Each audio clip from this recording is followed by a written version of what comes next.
الحمد لله رب العالمين.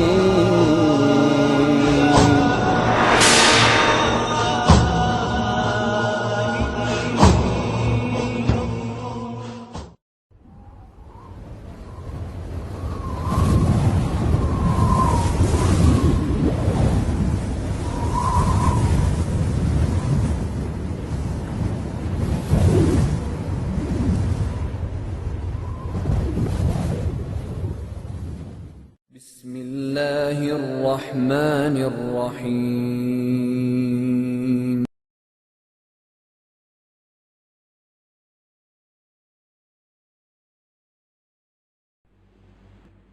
بسم الله الرحمن الرحيم.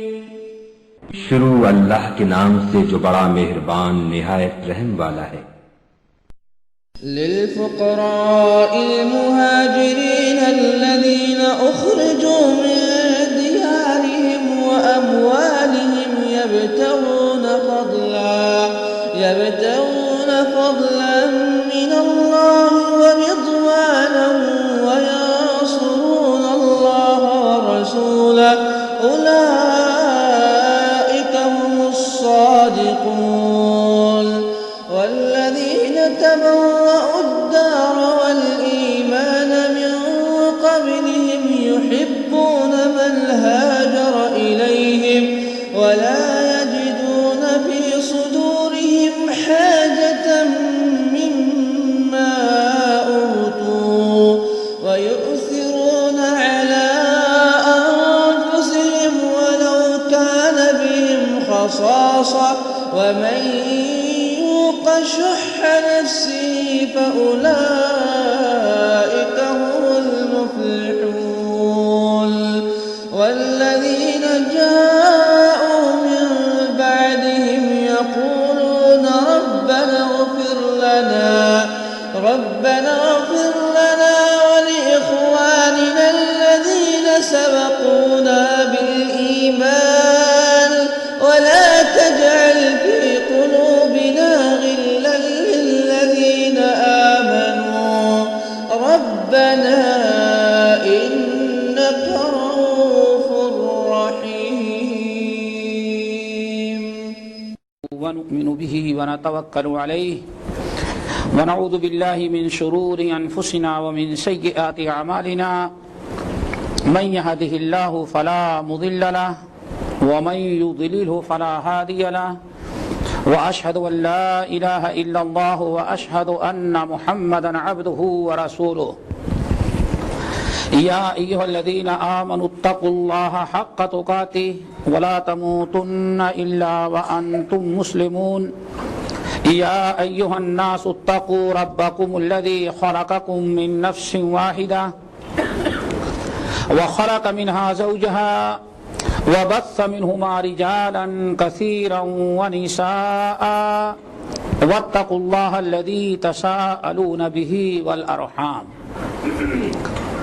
إن الله كان عليكم رقيبا.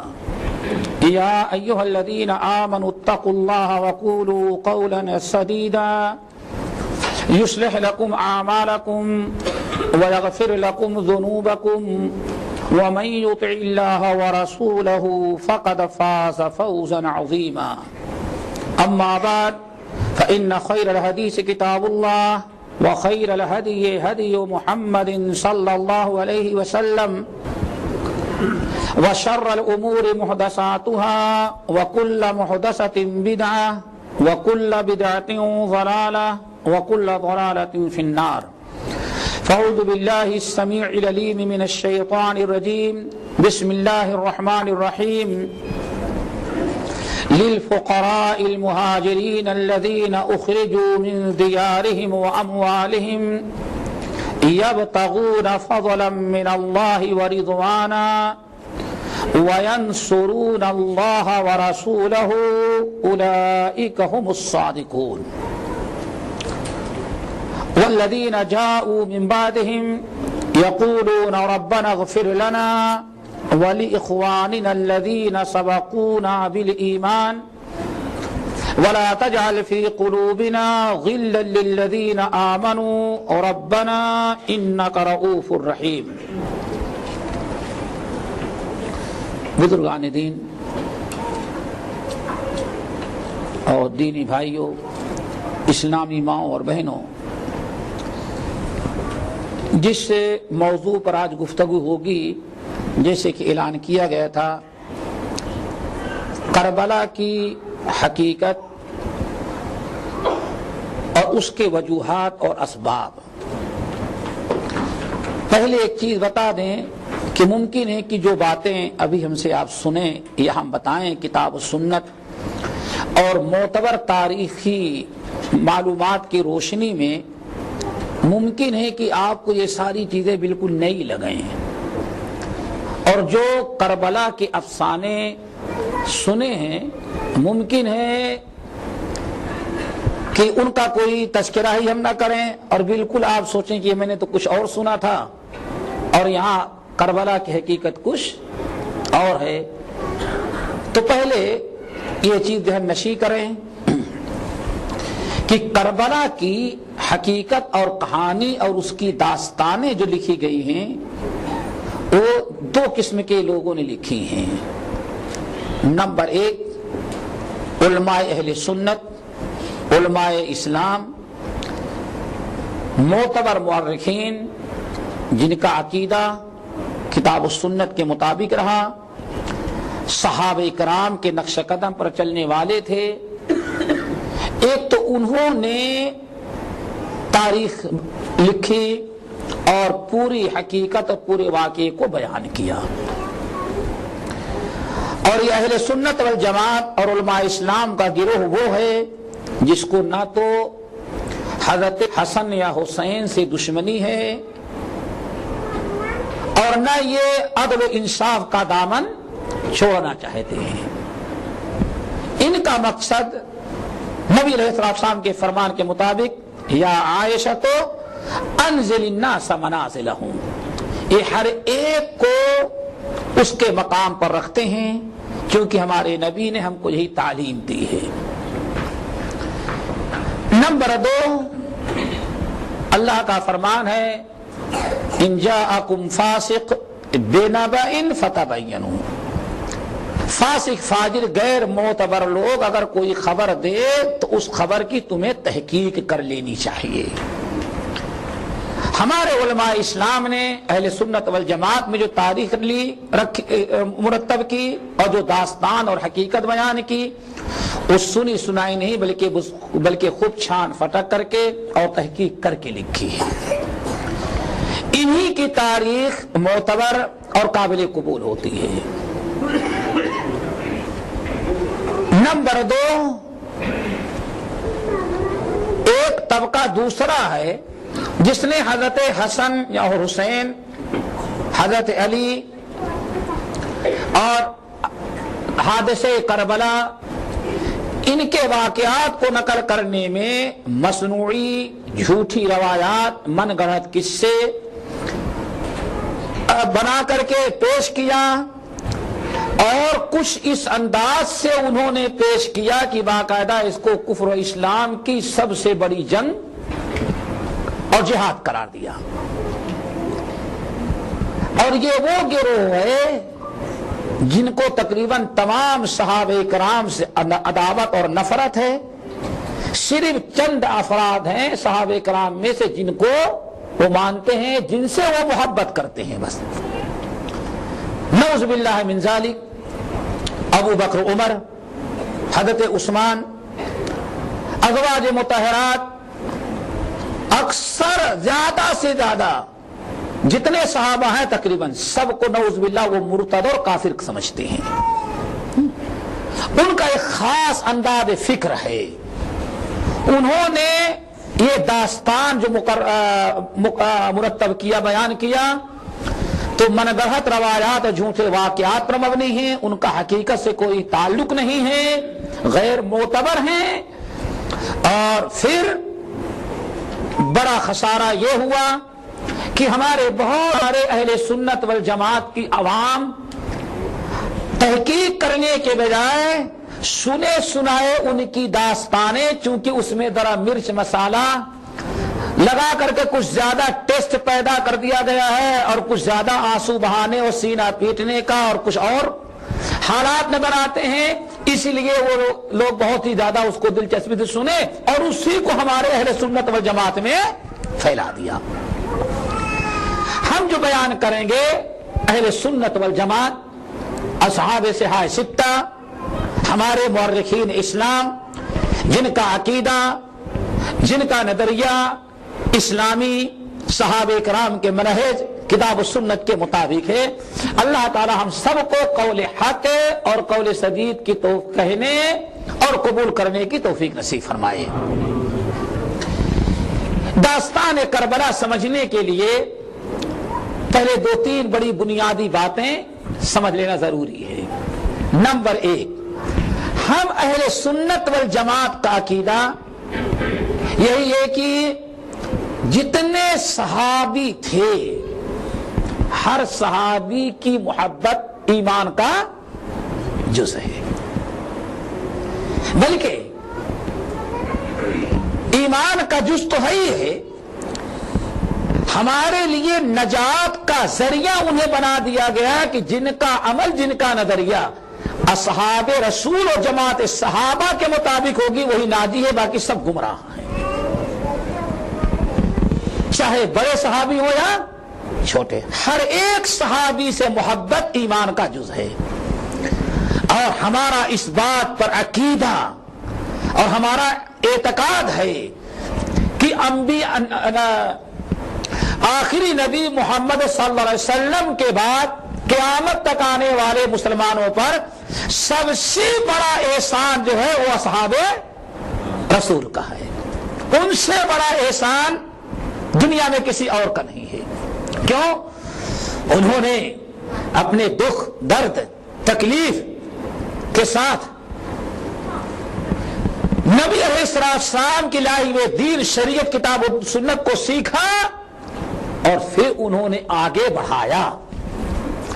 اگر وہ اس وقت آپ کا ساتھ نہ دیتے اور آپ سے دین سیکھ کر کے، ذمہ کا احساس کر کے آگے نہ پہنچاتے دین، تو آج ہمارے پاس دین موجود نہ رہتا، وہی حشر ہوتا دین اسلام کا جو اس سے پہلے یہود نصارہ اور دیگر قوموں نے کر لیا ہے۔ اب تھوڑا سا، چونکہ آج کا جو درس ہوگا حضرت عثمان، حضرت علی، حضرت حسن اور حسین، امیر معاویہ اور یزید، یہ چند نام ہیں۔ آج انہیں پورا درس جو ہوگا تقریباً انہی حضرات کے کردار، گفتار، اعمال کے روشنی میں ہوگا۔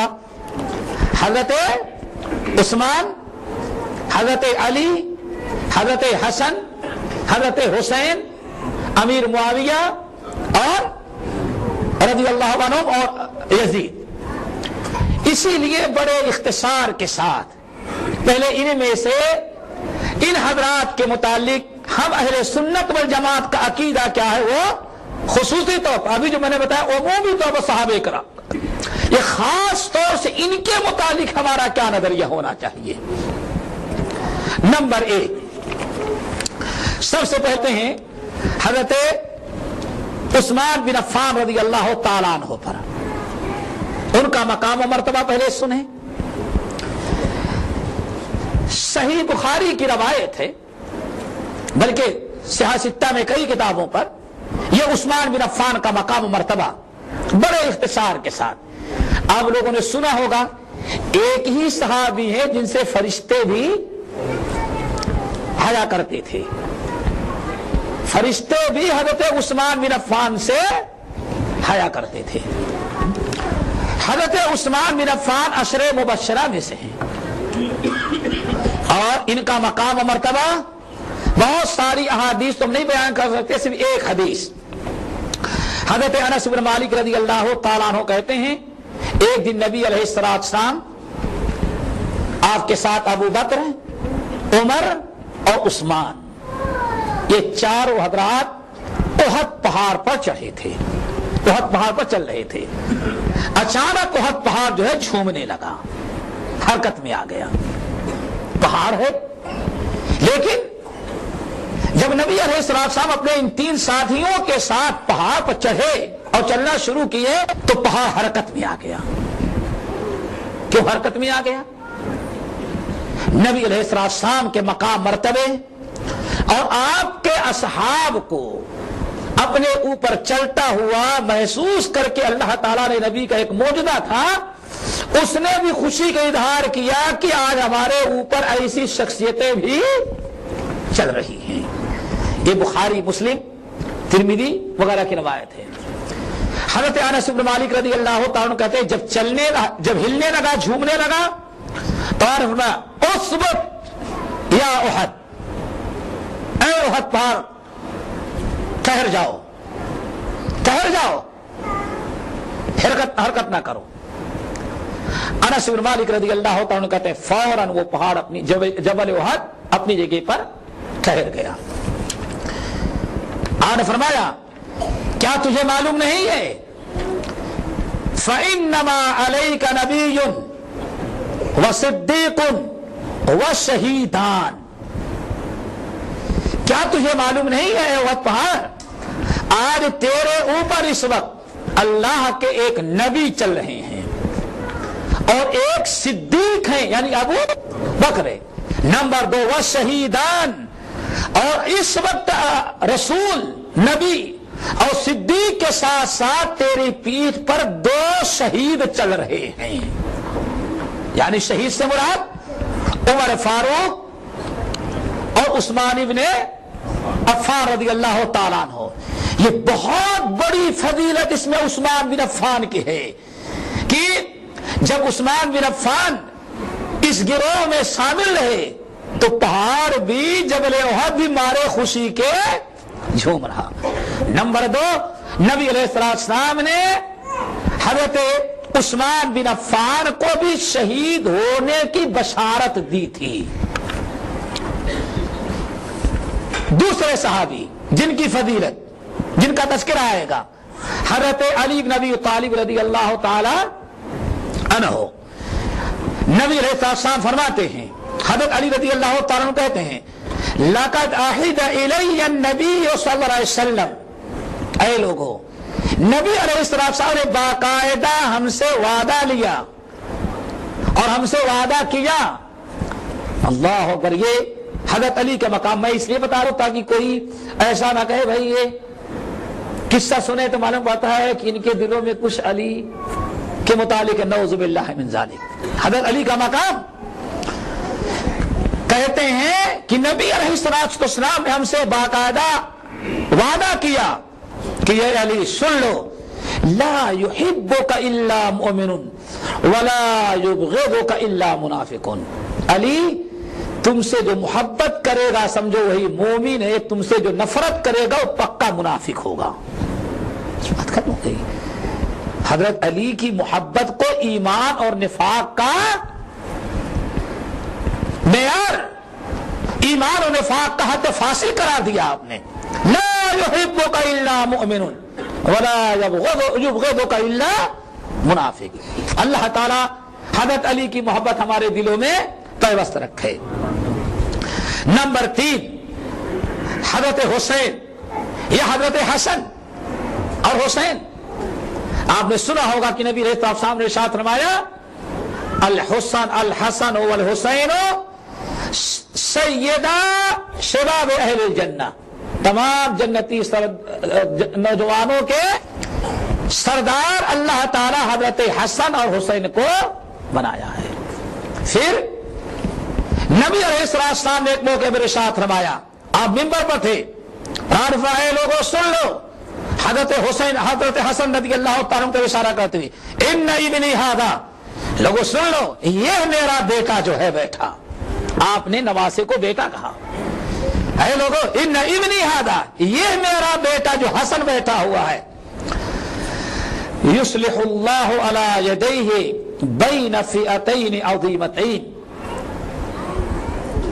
2 مسلمان بڑے گروہ آپس میں قتال کرتے ہوں گے، لڑتے ہوں گے، اللہ تعالیٰ میرے اس بیٹے کی برکت سے 2 لڑنے والے بڑے مسلم گروہوں میں مصالحت کرا دے گا. یہ حضرت حسین کی بڑی فضیلت، حسن کی۔ نمبر 4 حضرت حسین۔ حضرت حسین رضی اللہ تعالیٰ کے بارے میں آتا ہے، اولا تو آپ نے ارشاد فرمایا تھا حسن اور حسین یہ دونوں ہمارے جنت کے 2 گلدستے ہیں۔ پھر آپ نے ارشاد فرمایا سن لو لوگوں، حسین احب حسین منی وانا من حسین، یہ میرا بیٹا حسین جو ہے میں حسین سے ہوں اور حسین مجھ سے ہے۔ من احب اللہ من احب حسین لا حول من احب حسینا، جو حضرت حسین سے محبت کرے گا اس سے اللہ اور اس کے رسول محبت کریں گے۔ وہی کوئی معمولی فضیلت ہے؟ حضرت حسن، اور بعض روایتوں میں من احب حسنا و حسینا، جو حضرت حسن اور حسین سے محبت کرے گا اللہ تعالی اس شخص سے محبت کرے گا۔ یہ ان کے بڑے فضائل، ان کے بڑے مناقب ہیں۔ نمبر 5 حضرت امیر معاویہ رضی اللہ تعالی عنہ۔ امیر معاویہ کے فضائل میں سے ایک بہت بڑی فضیلت کاتب وحی ہیں۔ کاتب وحی ہیں، یعنی آپ کی ذہانت، فطانت اور آپ کی امانت اور دیانت نبی علیہ السلام کے نزدیک مسلم تھی، اسی لیے آپ نے کاتب وحی، یعنی اللہ تعالیٰ جب جبرائیل امین کو قرآن کی کچھ آیات لے کر کے بھیجتا تو نبی علیہ السلام حضرت معاویہ کو بلاتے اور فرماتے کہ اے معاویہ اس کو، ان آیات کو فلاں صورت میں فلاں فلاں آیات کے بعد نوٹ کر دو۔ یہ بڑی فضیلت کاتبان وحی میں سے ہے۔ نمبر 2 سنن ترمذی کی حدیث ہے، امام ترمذی رحمت اللہ علیہ نے جہاں تمام صحابہ کرام کی فضیلت بیان کی، ان میں حضرت امیر معاویہ کی بھی بیان کی، اور بڑی پیاری دعا دی، اللہم اجعلہ ہادیا مہدیا۔ یہ آپ نے دعا دی امیر معاویہ رضی اللہ تعالیٰ کے بارے میں، اللہم اجعلہ ہادیا مہدیا، یہ ان کے فضیلت موجود ہے۔ رہی بات آخری شخص جس کا تذکرہ ہے یزید، یزید نہ تو صحابی ہیں، صحابی نہیں ہیں، اس صحابی کے بیٹے ہیں، صحابہ کرام کو دیکھا ہے، ان کو تابعی کہا جاتا ہے۔ ان کا مقام، جن شخصیتوں کا ہم نے تذکرہ کیا، ان میں سے کسی کے مقام پر یزید زندگی بھر قیامت تک نہیں پہنچ سکتے۔ کیوں؟ اولا تو شرف صحابیت سے محروم ہے، نمبر 2 دین میں، تقوی میں، ایمان میں، پرہیزگاری میں ان کے مقام کو یہ نہیں پہنچے، بلکہ کہا جائے گا یہ ایک بادشاہ، ایک امیر، ایک خلیفہ، جن کے اندر جیسے دنیا میں عام بہت سارے بادشاہ گزرے، ان بادشاہوں کی طرح ان کو ایک بادشاہ، ایک امیر سمجھا جائے گا۔ نہ تو یہ بہت بڑے ولی اہل سنت کے نزدیک سمجھے جاتے ہیں، اور نہ کافر اور مرتد اور غیر مسلم سمجھے جاتے ہیں۔ اہل سنت والجماعت کا عقیدہ یزید کے بارے میں جو ہے وہ یہ اعتدال کا، نہ تو لعنت بھیجنے کے مستحق ہیں، نہ ان کو کافر کہا جا سکتا ہے، نہ ان کو مرتد اور مشرک اور غیر مسلم قرار دیا جائے گا۔ ان کو ایک مسلمان صحابی کا بیٹا، بڑے مسلم، بہت سارے لمبی چوڑی حکومت اور بادشاہت کرنے والے سمجھا جائے گا۔ اس سے زیادہ ان کی کوئی فضیلت ہم بیان نہیں کر سکتے۔ ہاں، نہ وہ لعنت کے مستحق ہیں، نہ ان کو برا گالیاں بھی دینا جائز ہے، اور نہ تو ان کے اوپر سب و شتم لعن طعن کرنا جائز ہے، اور نہ تو ان کو خلفائے راشدین کا مقام و مرتبہ بھی دینا جائز نہیں۔ اب نبی علیہ السلام ایک حدیث بتاتے ہیں بڑے اختصار کے ساتھ، تاکہ یہ کربلا کی حقیقت ہمارے اور آپ کے سامنے آ جائے۔ کیوں؟ آج ہمارے ہاں مسلمان کہتے ہیں اسلام زندہ ہوتا ہے ہر کربلا کے بعد کون سا اسلام زندہ ہوا تھا؟ سمجھو پہلے حقیقت۔ آئے اب سب سے پہلے ایک حدیث بتاتے ہیں تاکہ بات واضح ہو جائے۔ امام بخاری امام مسلم رحمہم اللہ روایت کرتے ہیں کہ ایک دن، یہ بڑی اہم حدیث ہے، اس کو سمجھیں اور اس کے بعد بہت آسان ہو جائے گا ہمارے لیے سمجھنا جو نبی علیہ السلام کے بعد امت میں فتنے فساد پھیلے۔ عمر فاروق رضی اللہ تعالیٰ عنہ نے حضرت حذیفہ ابن الیمان کو بلایا، فرمایا حذیفہ تم نبی علیہ السلام سے فتنے کے متعلق بہت ساری حدیثیں سنتے تھے، ذرا بتاؤ کچھ فتنے کے بارے میں۔ تو حضرت حذیفہ ابن الیمان رضی اللہ تعالیٰ عنہ نے کہا کہ اے عمر، بہت سارے لوگ بیٹھے ہوئے تھے، اے عمر نبی علیہ السلام نے ارشاد فرمایا فطر الرجل فی اہلہ و مالہ، آدمی کا فتنہ، فتنے سے مراد گناہ، آزمائش، فتنے فساد، انسان سے جو گھریلو زندگی میں ماں کے ساتھ، باپ کے ساتھ، بیوی بچوں کے ساتھ ہو جاتا ہے، اللہ تعالیٰ روز نماز سے ان کوتاہیوں کو معاف کر دیتے ہیں۔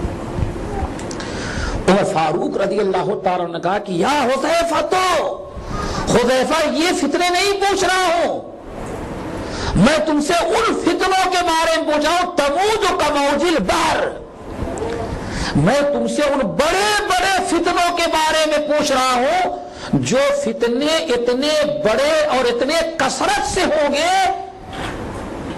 جس طرح سے سمندر کی موجیں ہوتی ہیں، سمندر کے موجوں کے مطابق جو امت میں فتنے فساد پھیلے گے ان کے متعلق میں تم سے پوچھ رہا ہوں۔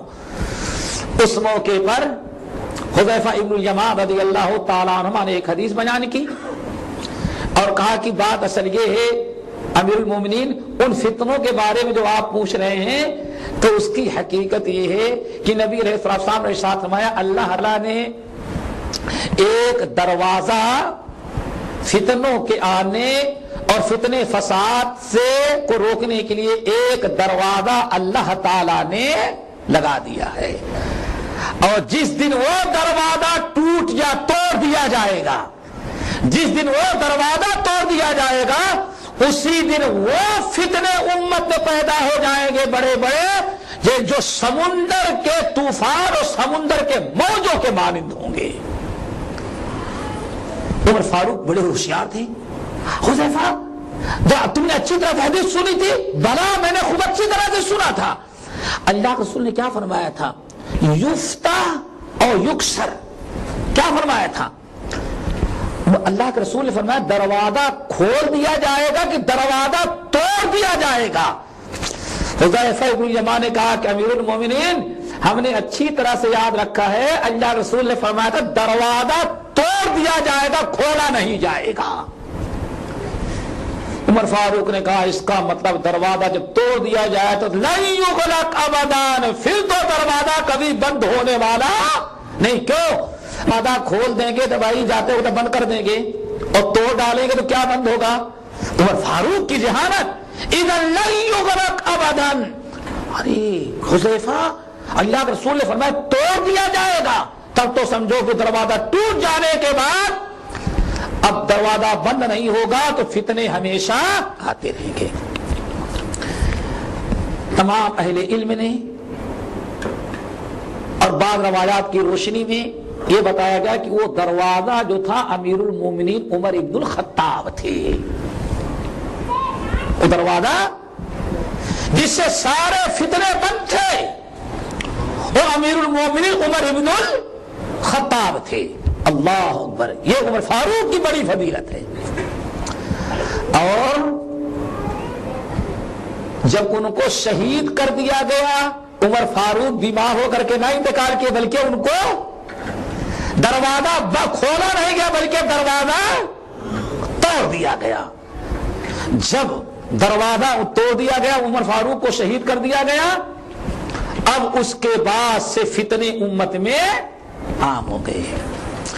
امیر المومنین عمر ابن الخطاب رضی اللہ تعالیٰ عنہ کے بعد سب سے پہلا فتنہ شہید ہونے کے بعد ہی تقریباً 6 سال تک یہ امت ایک پلیٹ فارم پر متفق اور متحد